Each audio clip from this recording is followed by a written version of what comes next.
Bendiciones, mis hermanos. Seguimos disfrutando de esta variedad de temas que estamos transmitiendo en vivo, predicaciones que vienen de parte del Espíritu Santo. A continuación, seguimos con el pastor Miguel Núñez con un poderoso mensaje titulado El sufrimiento es parte de nuestro llamado. Estás escuchando esta tu emisora, Jesús es el Camino Radio, en la hermosa mañana de hoy viernes 25 de mayo.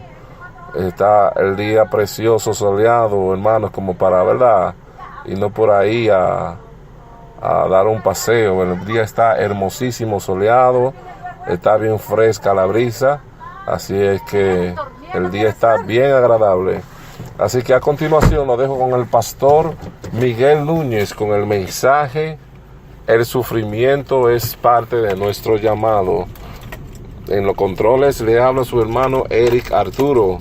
Así que seguimos disfrutando de esta variedad de predicaciones en el día de hoy viernes. Primera Tesalonicenses capítulo 2.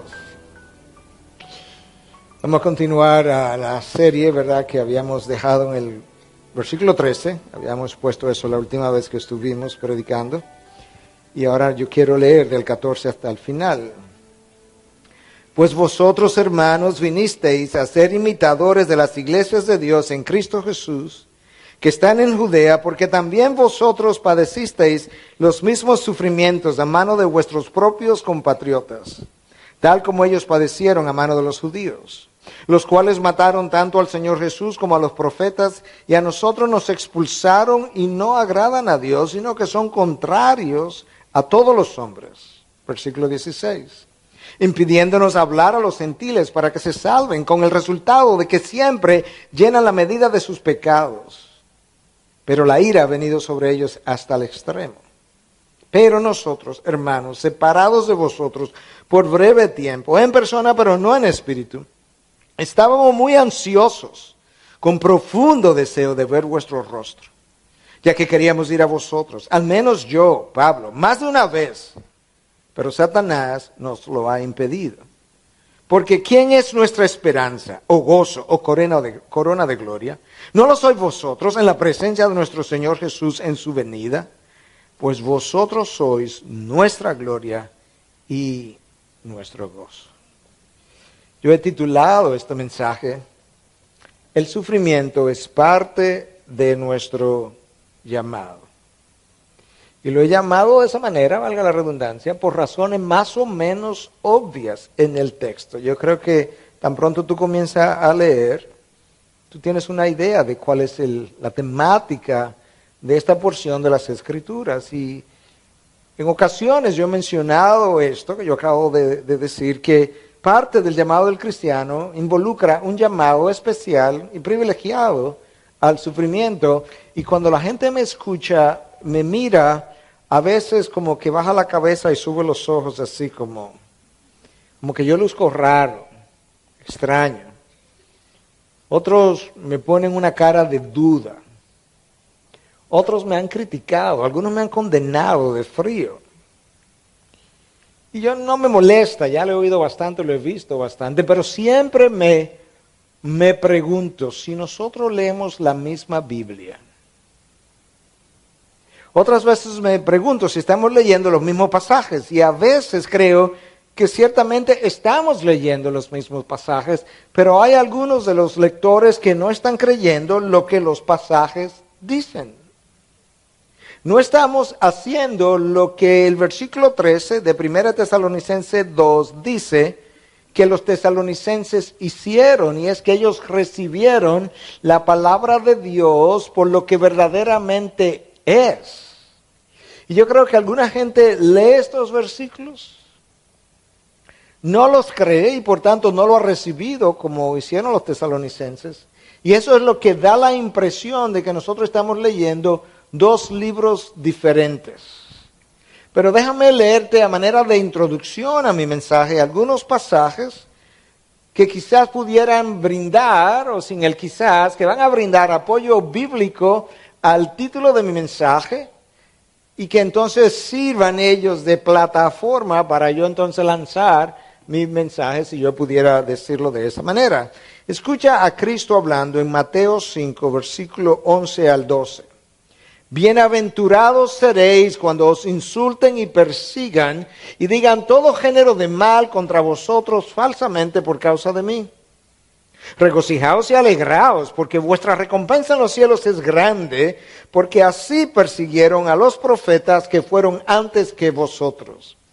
Nota cómo Cristo comienza una advertencia, si pudiéramos decir, de los insultos y persecuciones que vendrían. Bienaventurados, traducido, macarios, esa es la palabra en el original, que significa felices, gozosos, contentos, bendecidos. Considérense a sí mismos bendecidos cuando los insulten y persigan, de manera que la próxima vez que usted trate de hablar con alguien y esa persona no lo reciba bien y lo insulte, dígale gracias por bendecirme. Me siento tan bienaventurado.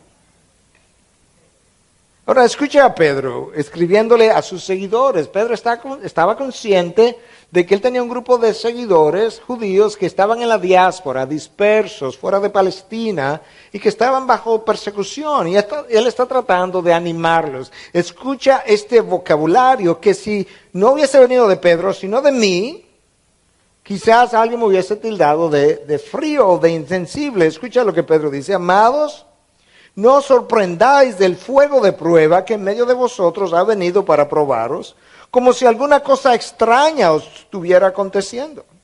Antes bien, en la medida en que compartís los padecimientos de Cristo, regocijaos, para que también en la revelación de su gloria os regocijéis con gran alegría. ¿Escuchaste lo que Pedro le dice? Amados, yo sé que ustedes están en medio de un fuego de prueba.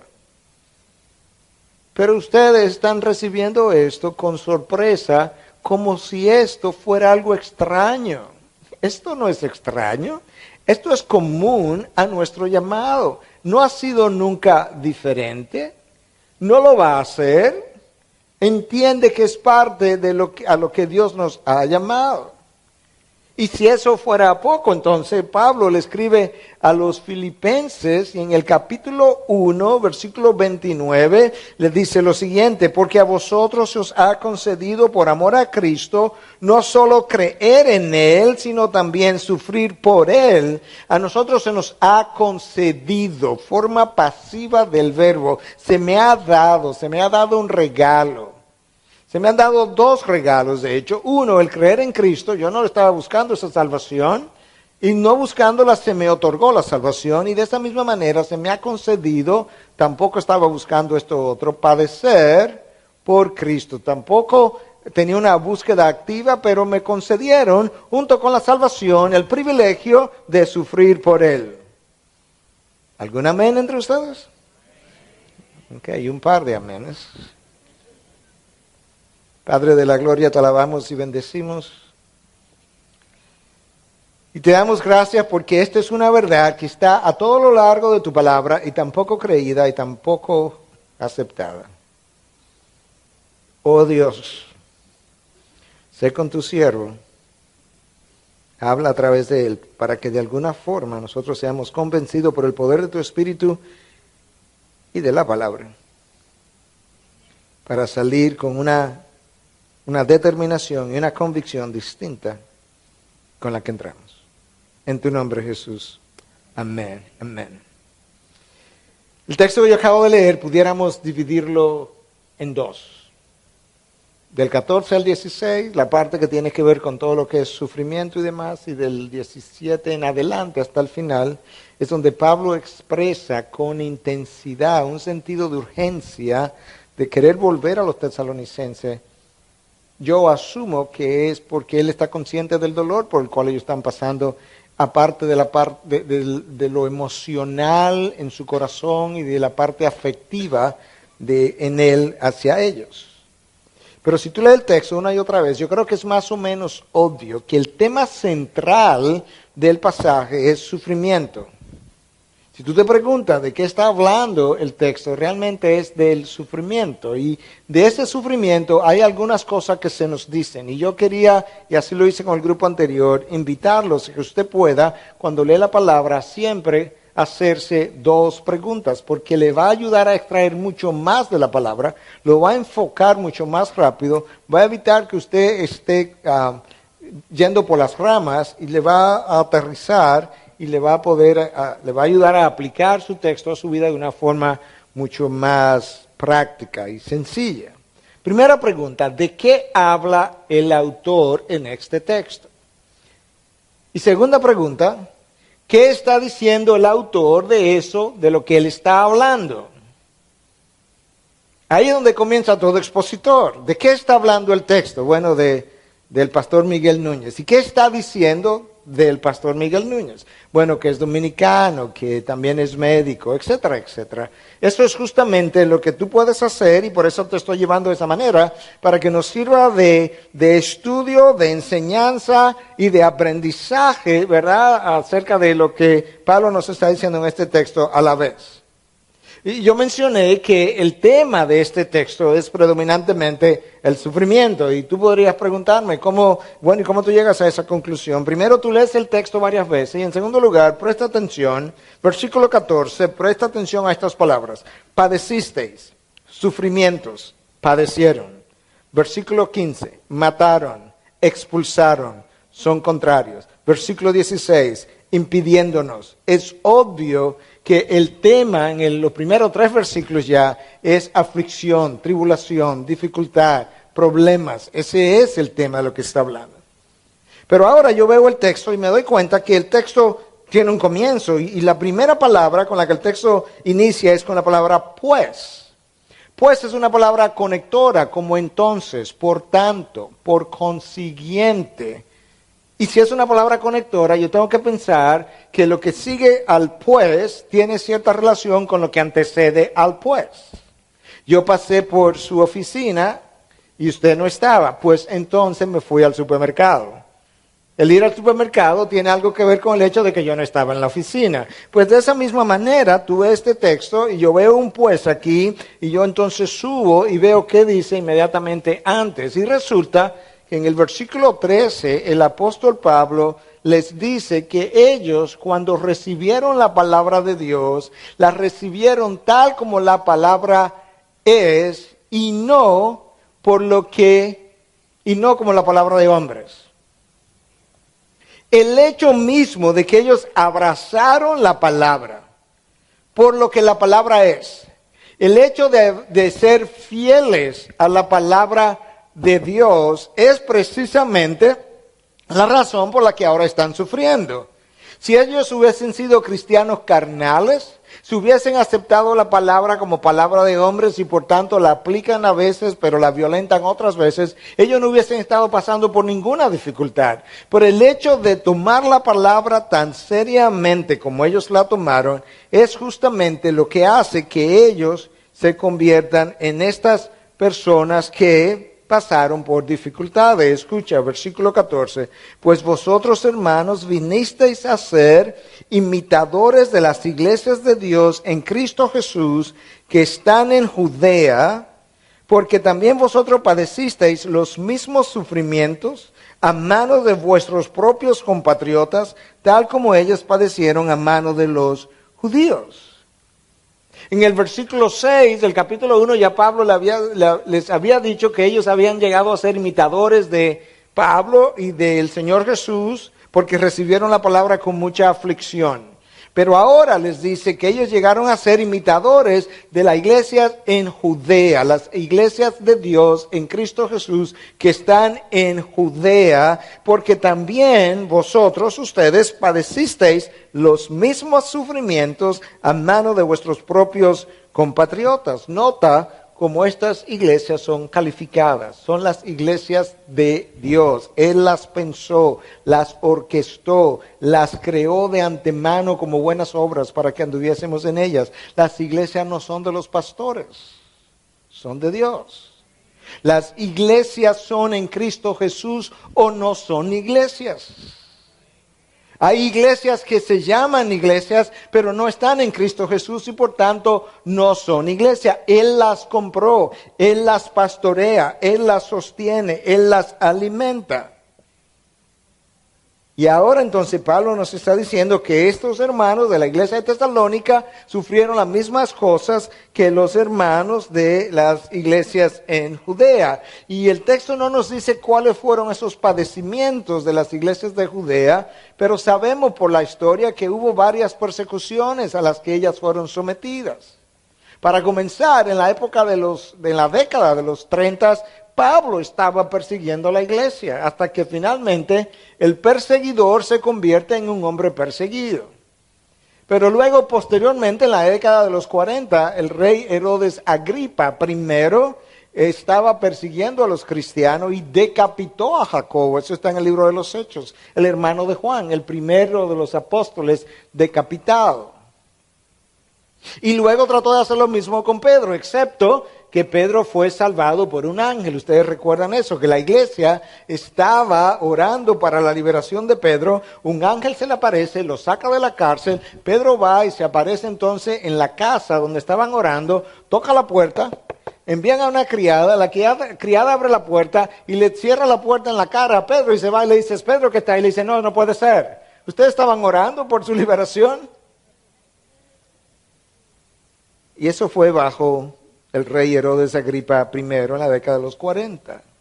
Y en la década de los 50, los celotes, era una secta revolucionaria que no quería pagar los impuestos a Roma, y ellos hicieron la vida imposible para los romanos y aún para los mismos cristianos. Estas son las iglesias de Judea. Ahora Pablo le dice, ustedes están sufriendo las mismas cosas que aquellas iglesias que padecieron de manos de los judíos, porque ellos eran los primeros conversos. Y quizás es bueno pausar aquí y preguntarnos, ¿qué es lo que hace que gente reaccione tan cruelmente en ocasiones, tan ofensivamente contra aquellos que se convierten? Pasó y sigue pasando hoy de entre los judíos cuando alguien se convierte al cristianismo. Ha pasado, yo soy testigo, entre católicos cuando alguien se convierte y se hace evangélico. Conocimos un amigo personal que estuvo aquí 3 años como misionero, que cuando él se convirtió, su padre lo desheredó, le dijo que no le pagaría la educación jamás, no quería ver sus hijos, no quería ver sus nietos. Ocurre en el mundo musulmán, donde la gente cuando se convierte al cristianismo, en algunos países son condenados a la pena de muerte. ¿Qué es lo que hace que cuando estas conversiones se produzcan, realmente haya tanto rechazo, odio hacia el otro? Lo mismo que había en el corazón de Pablo cuando él era el perseguidor. ¿Qué es eso? Bueno, hay diferentes razones, diferentes elementos que se levantan en el corazón del hombre para tener a un Pablo aprobando el apedreamiento de Esteban, por ejemplo. Pero una de las cosas que sabemos es que el odio es enseñable.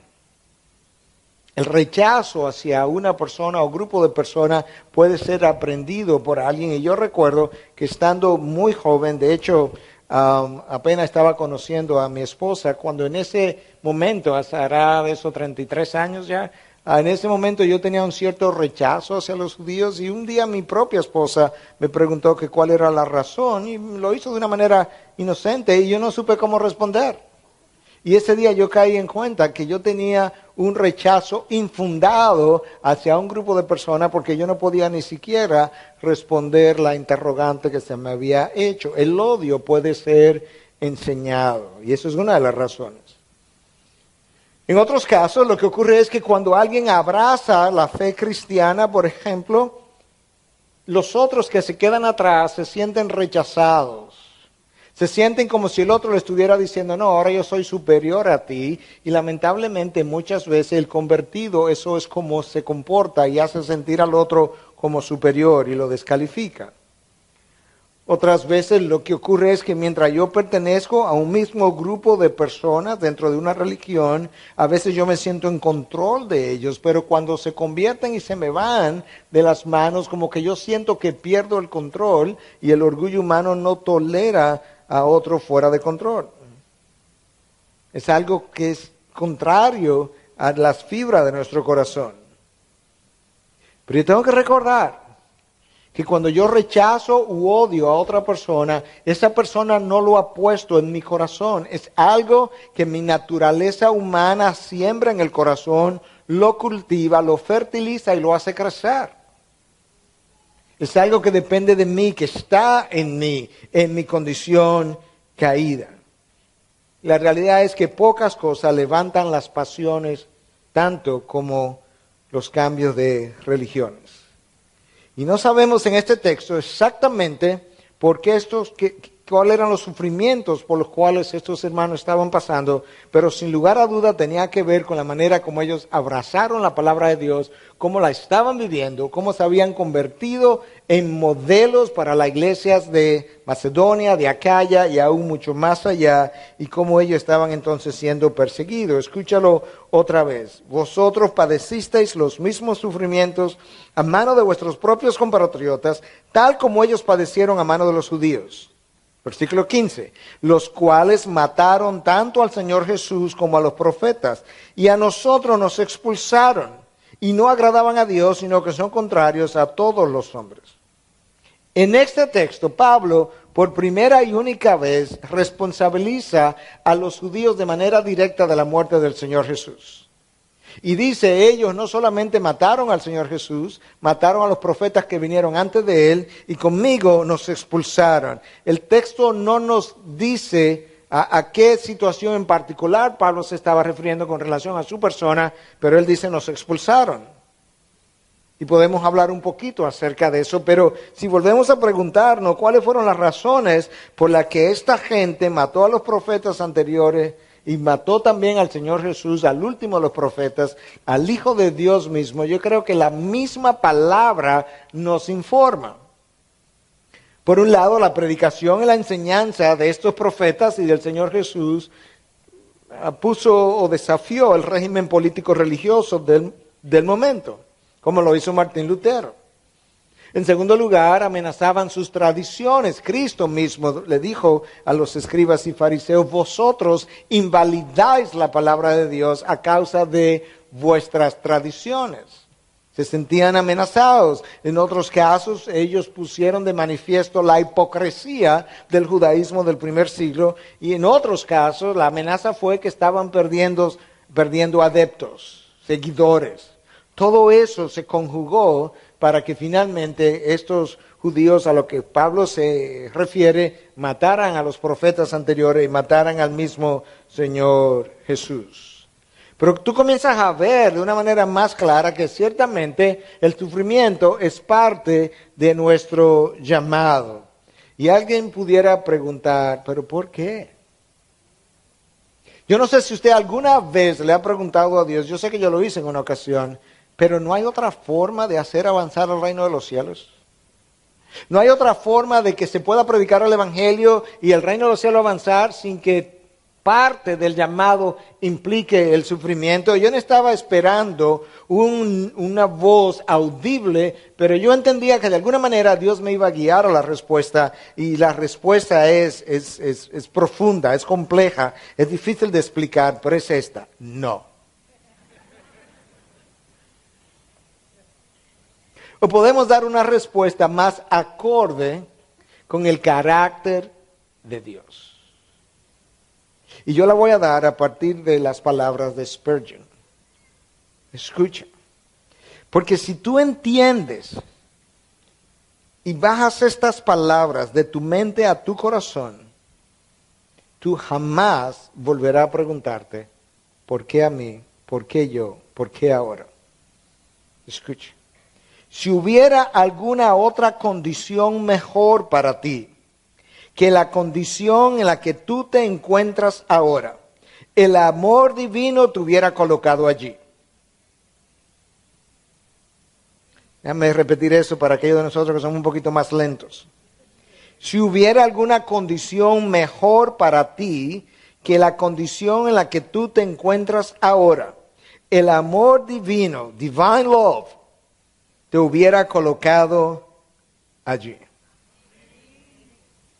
Dicho de otra manera, si hubiera un mejor camino de llevarte del lugar donde tú te encuentras ahora al lugar donde Dios te quiere llevar, Dios te tuviera en ese otro camino y no donde tú te encuentras. Ese es el carácter de Dios. Aquel que nos entregó a su Hijo no nos dará juntamente con Él todas las cosas.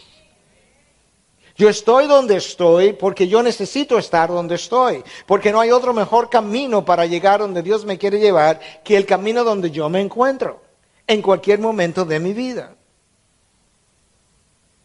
Esa es la respuesta. Yo creo que es una respuesta muy sabia de parte de Spurgeon, pero todavía pudiéramos seguir pensando cuáles son otras razones por las cuales es imposible, no difícil, imposible expandir el reino de los cielos sin que implique el dolor.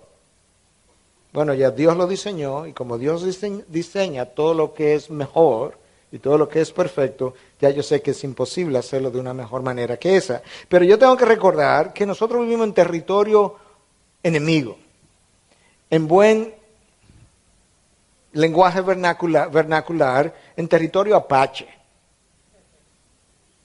Nosotros estamos peleando contra alguien que es catalogado como el príncipe de la potestad del aire, cuyo territorio le está siendo reconquistado, reganado. Y resulta que lo está ganando Cristo, pero lo está ganando a través de instrumentos humanos y nosotros somos los receptores de su oposición. No podemos perder de vista eso.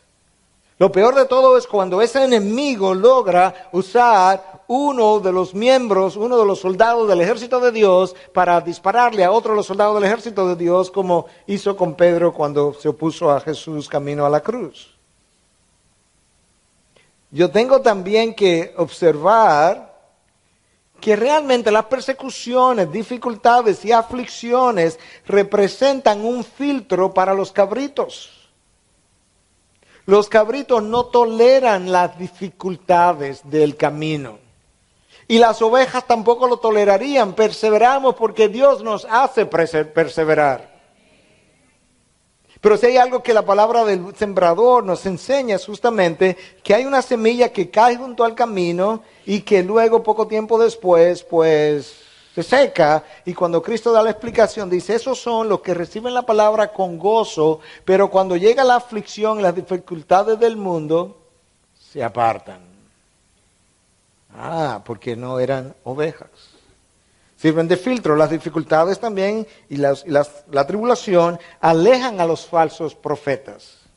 Escucha cómo Cristo lo explicó en Juan 10, versículo 11 en adelante. Yo soy el buen pastor. El buen pastor da su vida por las ovejas.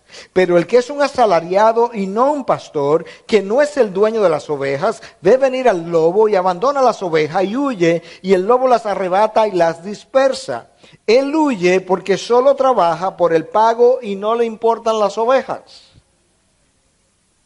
El falso maestro es un asalariado, él trabaja por el salario, las ovejas no le importan. Cuando la dificultad viene, él huye porque en realidad él no va a dar su vida, él prefiere dar su salario en ese caso. Esta sería otra razón, otra buena razón para pensar es que nada como la aflicción, el dolor, la persecución, la tribulación, muestra el poder sostenedor de nuestro Dios como esas circunstancias. Es justamente en esas tribulaciones donde el poder de Dios se perfecciona en nuestra debilidad. La tribulación también contribuye a esparcir la semilla y el reino de los cielos. Ya yo aludí a eso cuando explicaba cómo la iglesia en el siglo I, al comienzo de los tiempos, estaba supuesta a llevar la palabra a Judea, a Samaria, hasta los confines de la tierra, y se acomodó, comenzó a crecer hacia adentro. Y Jesús, que estaba a cargo de esta misión y que fue el primero que les dijo, me seréis testigo, dijo, bueno, es así, pues la tribulación va a comenzar, y comenzó la persecución. Y Hechos 8 dice que cuando comenzó la persecución, todos los creyentes salieron de Jerusalén, solamente quedaron los apóstoles. Y que cuando salieron corriendo, llegaron a Judea, Samaria y eventualmente hasta los confines de la tierra. ¿Qué tú piensas que ellos dijeron cuando llegaron allá? Estamos buscando trabajo porque allí no había. Dieron testimonio y fueron testigos de su fe, justamente explicando por qué corrían. Y se esparció el reino de los cielos. La persecución, la tribulación, es una manera altamente efectiva de esparcir la semilla. En el día de ayer yo tuiteé, haciendo transliteración de esa palabra, algo con relación a esto, y varias personas me respondieron inmediatamente en contra. No, gracias. Si ese es el Dios suyo, pastor, no, gracias. Bueno, no es que es el Dios mío, es el Dios de la Biblia. Escucha lo que Cristo dijo en Juan 15:20. Acordaos de la palabra que yo os dije, un siervo no es mayor que su Señor. Si me persiguieron a mí, también os perseguirán a vosotros. Si guardaron mi palabra, también guardarán la vuestra. Dos grupos de personas. Uno les van a perseguir porque ustedes son siervos, yo era el Señor, y si a mí me persiguieron, en buen cibaeño, cuanti más a ustedes. En buen dominicano, cuanto más a ustedes. Pero también hubo otro grupo que recibió mi palabra, y si recibieron mi palabra, recibirán la vuestra. Versículo 15. Mataron a Jesús, mataron a los profetas, expulsaron a Pablo. No sabemos de nuevo a qué Pablo se estaba refiriendo, pero cuando Pablo llegó a Tesalónica, en Hechos 17 se nos dice que los judíos le hicieron la vida imposible. Él solamente pudo predicar en la sinagoga por 3 días de reposo y tuvo que salir corriendo. Tuvo que comenzar a predicar, o tuvo que irse a Tesalónica, o tuvo que predicar fuera de la sinagoga. No está claro todavía cuál de las dos. Pero pasó poco tiempo en Tesalónica, justamente porque ellos le persiguieron. Si hay algo que sabemos del ministerio de Pablo, el hombre que fue al tercer cielo, el hombre que no recibió educación o enseñanza de parte de ningún otro hombre, sino que la recibió directamente de Jesús. Si hay algo que nosotros sabemos de este hombre, es que su ministerio se caracterizó por la persecución, el dolor y la aflicción. Pablo fue ignorado en Atenas, escapó escondido de Berea, fue burlado en Corinto, estuvo en prisión en Filipo, en Listra lo apedrearon y lo dieron por muerto, y en Tesalónica tuvo que salir corriendo. Fuera de ahí él fue muy bien aceptado. No lo fue.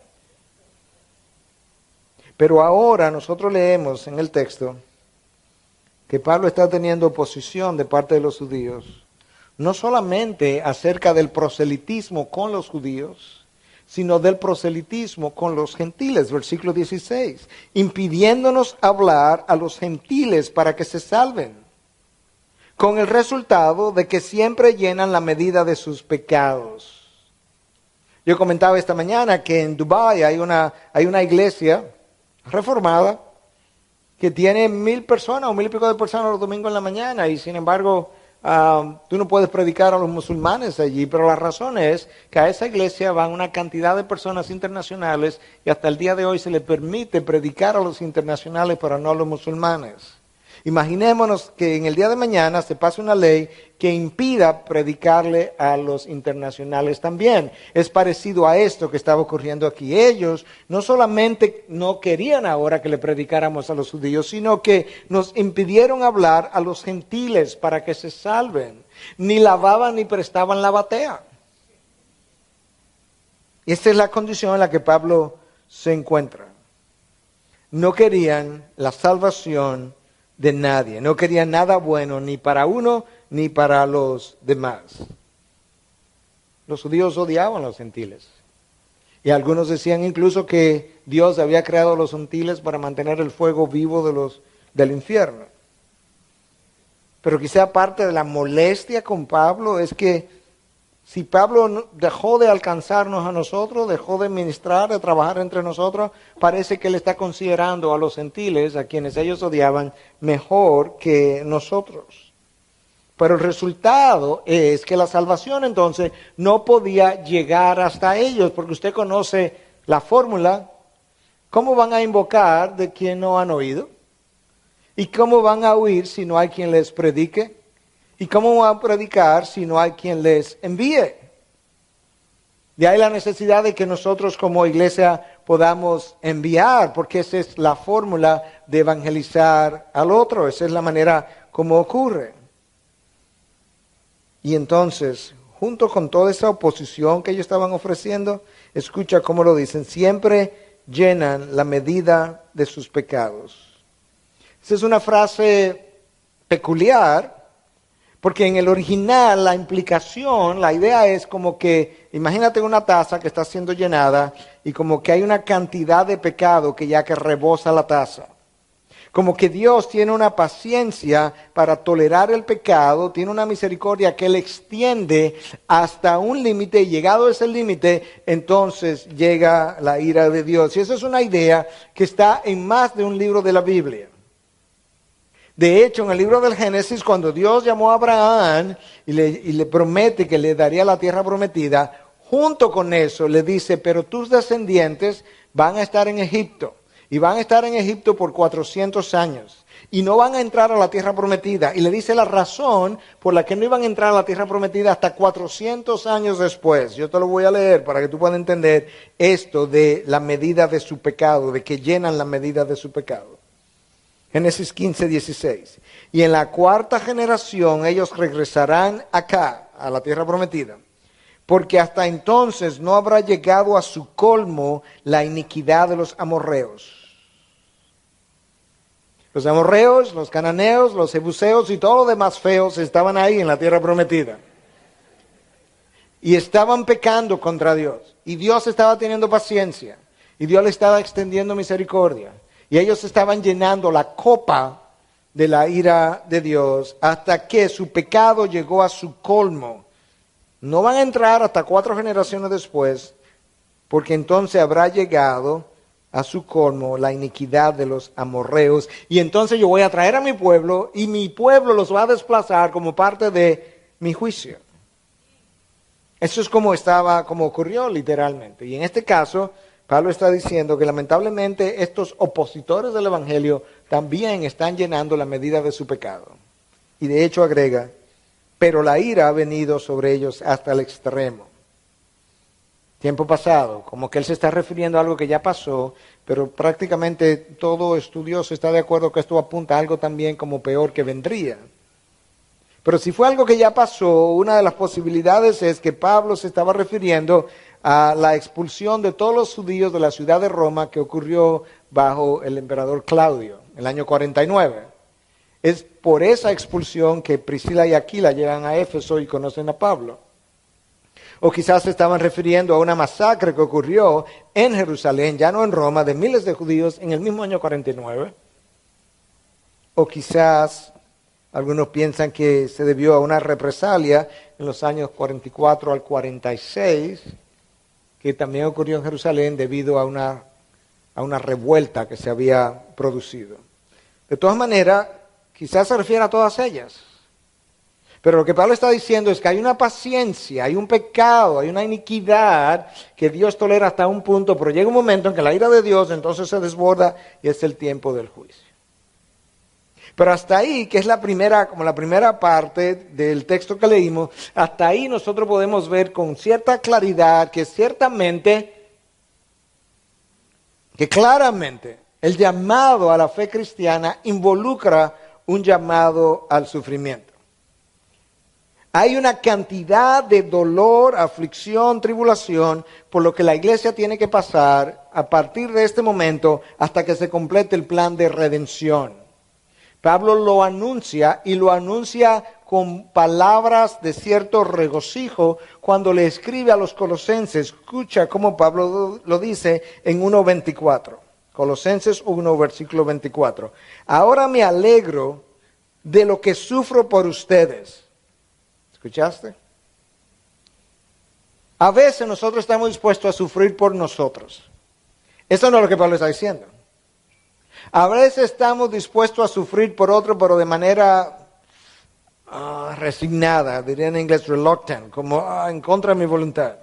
Pero eso no es lo que Pablo dice. Yo me alegro de lo que sufro por ustedes, porque de esta manera voy completando en mi propio cuerpo lo que falta de los sufrimientos de Cristo por la iglesia, que es su cuerpo. Pablo no está diciendo que él y tú y yo necesitamos completar el sacrificio insuficiente de Cristo, que tenemos que sufrir un poco para entonces completar el sacrificio de Cristo y hacerlo perfecto. No, eso no es lo que está diciendo. Lo que él está diciendo es que Cristo como que inauguró la era de la gracia y de la redención. Bueno, la de la redención ya venía caminando, pero la era de la gracia, y entonces entre ese momento y el final de esa redención hay una serie de tribulaciones, dificultad, dolor, sufrimiento que la iglesia tiene que atravesar como parte de lo que es el plan de Dios, y que en lo que a Pablo respecta, él está contento de que él está llevando a cabo su parte en el compartir los sufrimientos de Cristo. ¿Estás tú contento? ¿Llevar a cabo tu parte? Ningún amén ahí. Pero yo quiero que tú te vayas hoy entendiendo y abrazando la idea con gozo de que el sufrimiento es parte de nuestro llamado. Y en la segunda parte, lo vamos a resumir porque el tiempo ha avanzado, Pablo nos deja ver la lucha interna, emocional, afectiva que él tiene cuando está lejos de sus ovejas. Tú puedes sentir el sentido de urgencia, tú puedes ver el sentido de dolor, de deseo en estas palabras. Escucha, versículo 17, pero nosotros, hermanos, separados de vosotros por breve tiempo, en persona, pero no en espíritu. Claro, en espíritu no, él está orando por ellos, lo tiene pendiente, está consciente de ellos. Estábamos muy ansiosos, con profundo deseo de ver vuestro rostro, ya que queríamos ir a vosotros, al menos yo, Pablo, más de una vez. Pero Satanás nos lo ha impedido. Porque ¿quién es nuestra esperanza o gozo o corona de gloria? ¿No lo sois vosotros en la presencia de nuestro Señor Jesús en su venida? Pues vosotros sois nuestra gloria y nuestro gozo. Wow. ¿Escuchaste a Pablo? Yo estoy separado de ustedes en cuerpo, pero no en espíritu. Estoy orando. Pero yo tengo que confesarle algo. Yo estoy ansioso, dice el versículo 17, con profundo deseo de ver su rostro.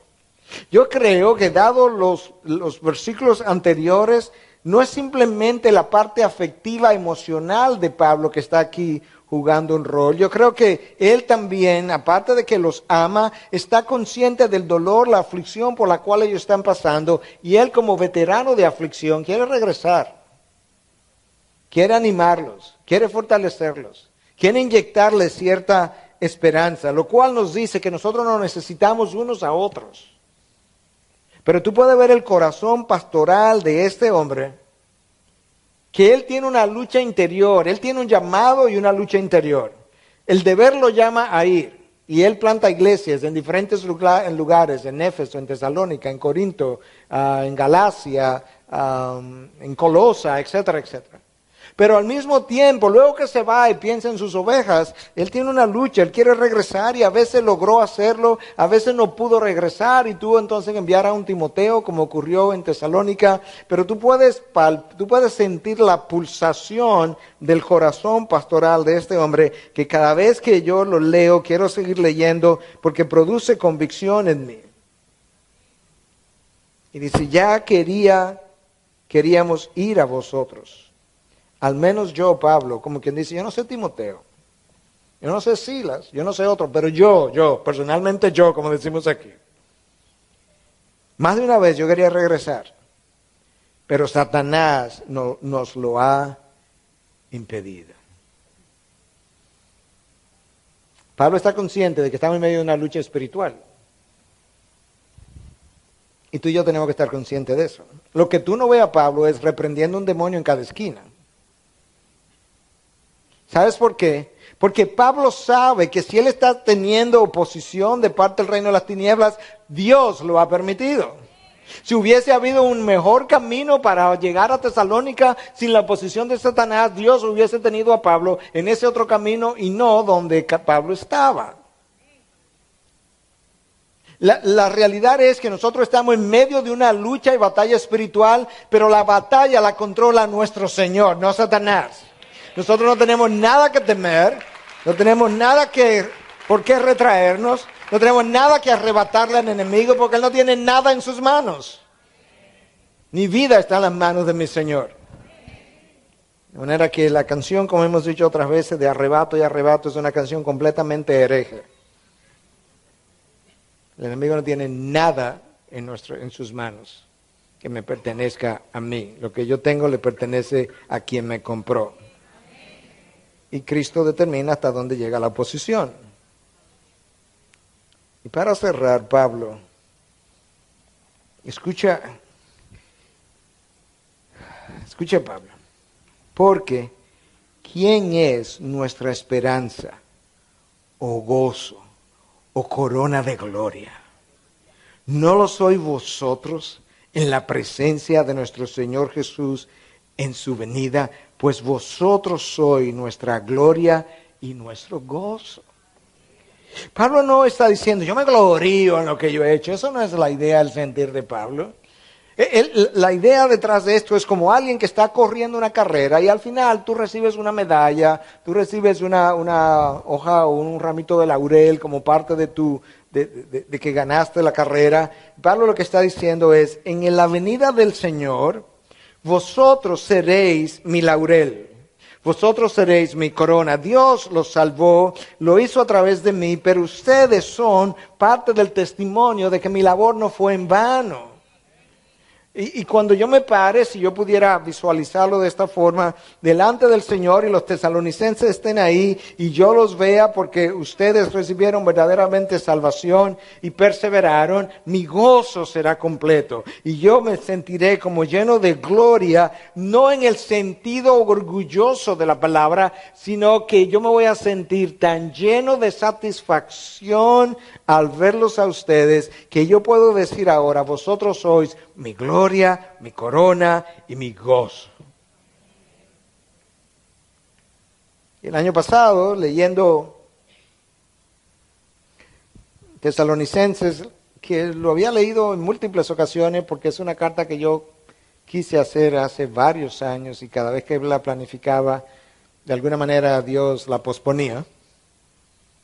Pienso que Él pensó que este era su tiempo.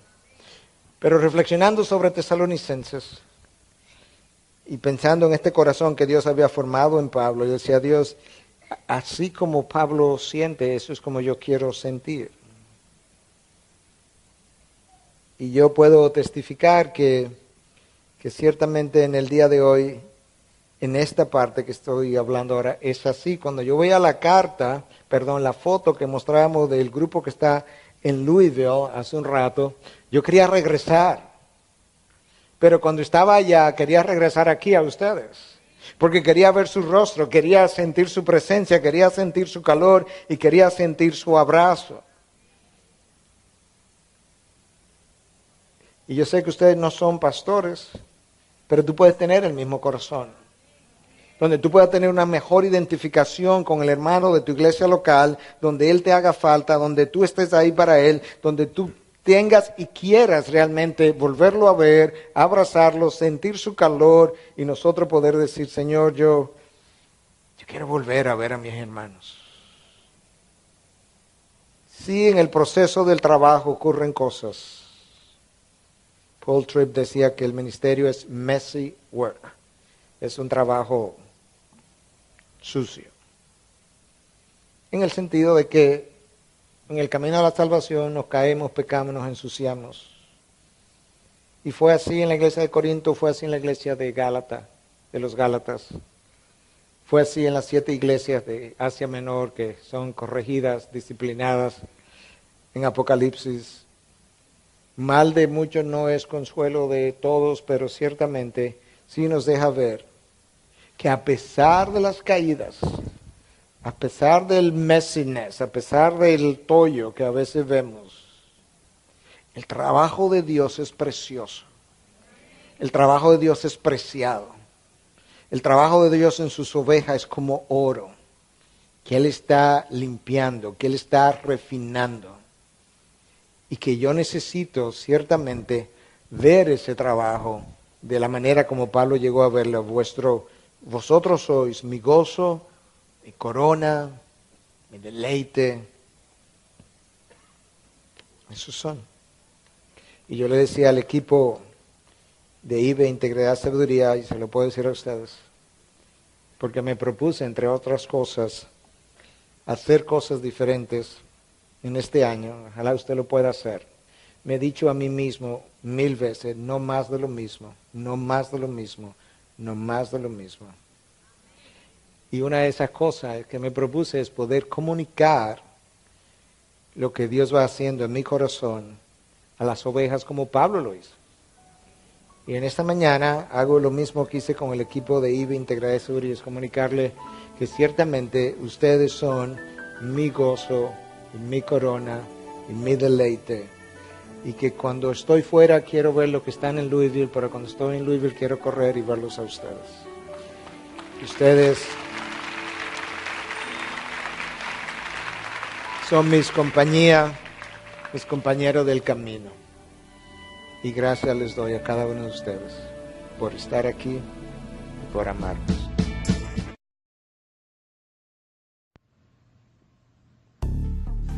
Desde Denver, Connecticut, estás escuchando tu emisora Jesús es el Camino Radio.